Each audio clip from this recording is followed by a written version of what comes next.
The intergalactic immigration checkpoint at Zephyrin Station hummed with the usual chaos of 1,000 species trying to process through customs. Max stood in line behind a crystalline merchant whose body refracted light into dancing rainbows across the sterile walls. Beside him, Mia tapped her fingers against her datapad, reviewing their cargo manifests for the third time.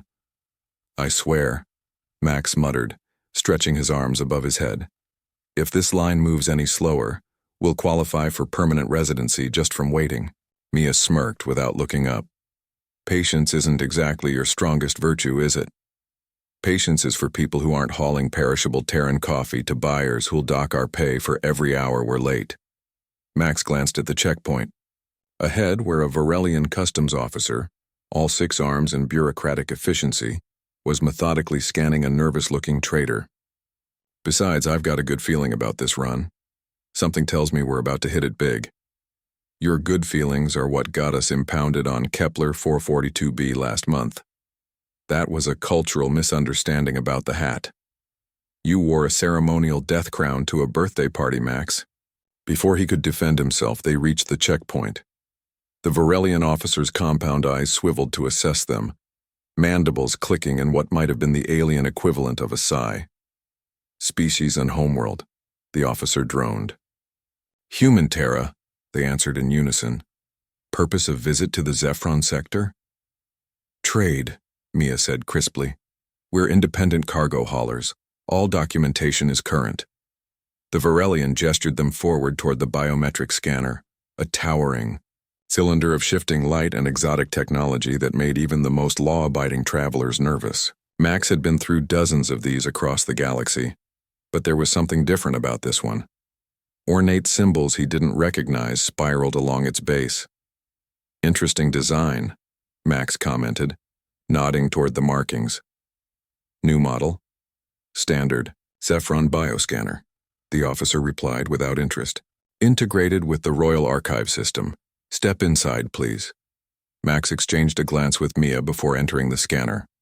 Warm light enveloped him, and he felt the familiar tingle of deep tissue scanning technology mapping every molecule of his body.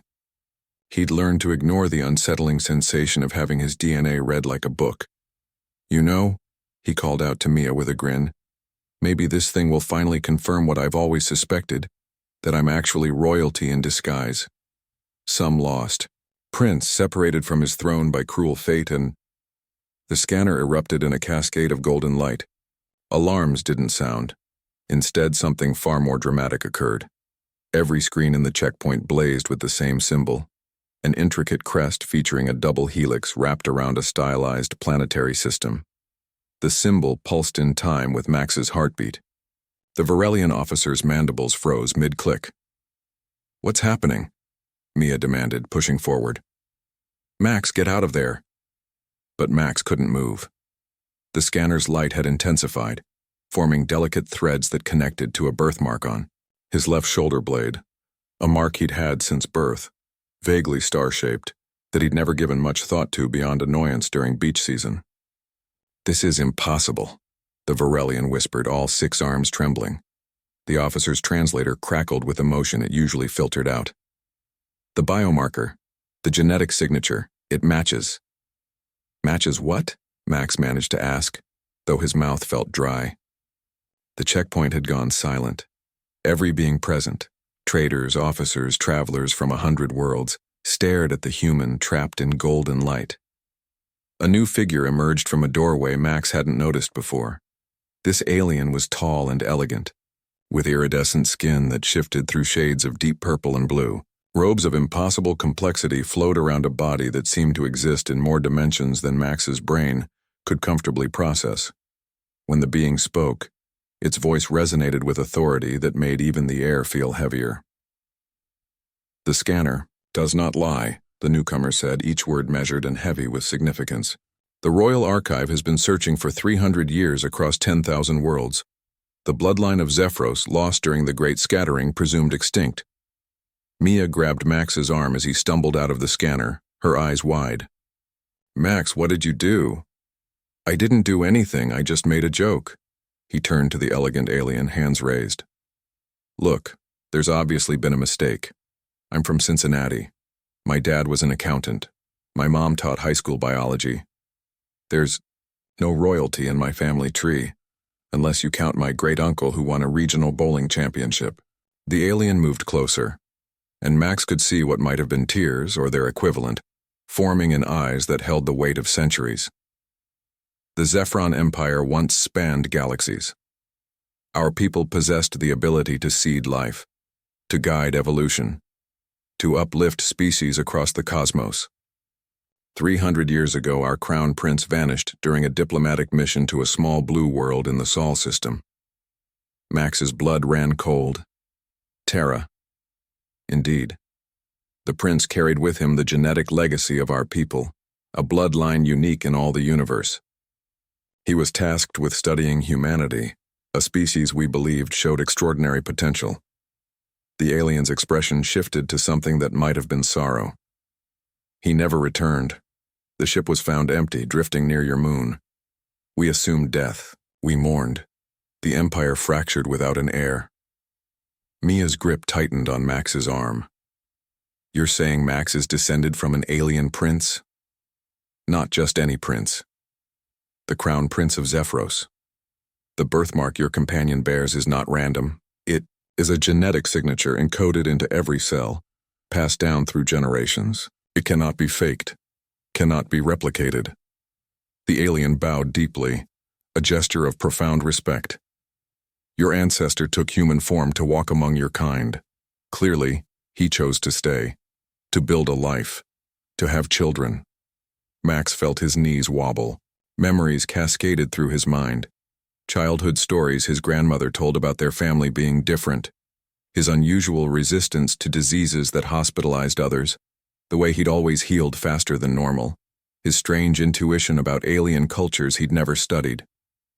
This is insane, he breathed. I'm a cargo hauler. I eat instant noodles for breakfast. I owe money on a ship that breaks down every third jump. I can't be. The heir of Zephyros, the alien finished.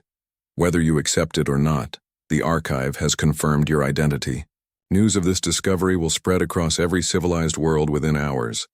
The fragments of our empire, scattered, divided, warring, will seek you out. Some will welcome you. Others will fear the return of unified rule. And some, the alien's voice dropped, will try to ensure you never claim what is yours. Max looked at Mia, whose expression had cycled through disbelief, shock, and finally settled on something resembling determination.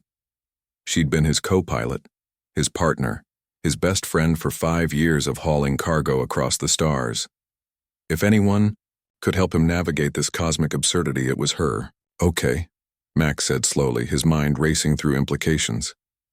Hypothetically, and I mean very hypothetically, let's say I am this heir. What would that mean? The alien straightened.